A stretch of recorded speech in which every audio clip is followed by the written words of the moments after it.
Good morning dear student. तो आज हम इस वीडियो में देखेंगे रैंक ऑफ द मैट्रिक्स के क्वेश्चन। ठीक है, ये 3 नंबर का क्वेश्चन आता है, बहुत इंपॉर्टेंट क्वेश्चन है।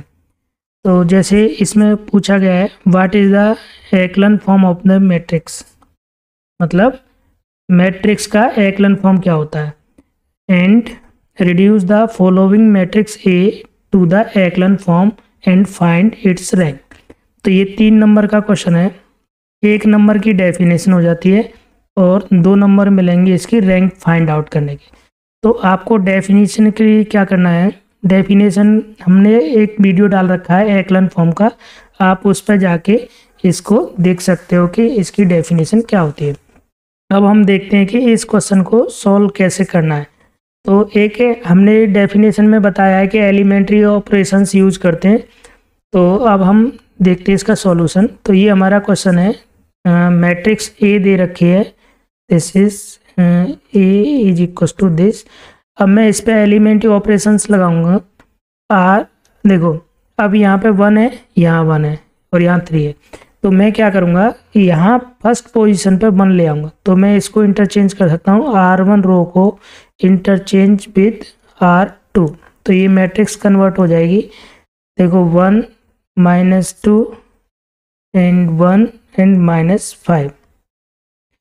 अब जो हमारी फर्स्ट रो थी वो सेकंड रो बन जाएगी। तो दिस इज 3 1 -5 और दिस इज 1।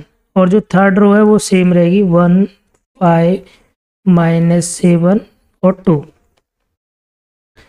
अब हम क्या करेंगे, इस 1 की हेल्प से इसको 0 बनाएंगे, इसको 0 बनाएंगे, क्योंकि हमें ये अपर ट्रायंगुलर टाइप की मैट्रिक्स बनानी है। तो मैं ऑपरेशन लिखूंगा R2 में, this is R2 -3 times R1 और R3 को मैं 0 बना, यहाँ 0 बनाऊंगा तो इसमें 1 और 1 है। तो R3 में R3 -R1। तो देखो ये मैट्रिक्स, इस पे तुम्हें ये साइन लगाना है क्योंकि ये मैट्रिक्स सेम नहीं है बट इक्विवेलेंट मैट्रिक्स है। तो ये इक्विवेलेंट टू होगी। यदि नहीं तुम ये साइन नहीं लगाओगे तो इसमें आधा नंबर आपका कट जाएगा। तो यहाँ पे देखो 1 -2 1 -5, ठीक है। अब ये हो जाएगा 0 और यहाँ पे देखो 1 में से -2 -3 6 हो जाएगा प्लस का। तो यहाँ जाएगा, यहाँ क्या आ जाएगा 7, ठीक है, 7 आ जाएगा। अब यहाँ पे देखो कितना आएगा, -5 और 1 -3, तो ये आ जाएगा -8। तो ये हो जाएगा हमारा 1 और -15 प्लस का 15 हो जाएगा, तो ये आ जाएगा 16। So this is 16। अब देखो R3 में R3 -R1 करेंगे तो करस्पॉन्डिंग एलिमेंट माइनस होंगे। तो देखो 1 में से 1 0, 5 और -2 और माइनस यहाँ बीच में, तो ये आ जाएगा 7। ये देखो -7 और ये माइनस, ये वाला माइनस आएगा तो यहाँ पे आ जाएगा -8। और यहाँ पे देखो 2 और ये तो 2 हो गया और माइनस और -5 तो +5, तो ये आ जाएगा 7। अब हम क्या करेंगे, ये देखो ये नॉन जीरो हुआ तो इसके नीचे 0 हो गए, ठीक है। अब हमें यहाँ पे नॉन जीरो है तो इसके नीचे इसको 0 बनाना है।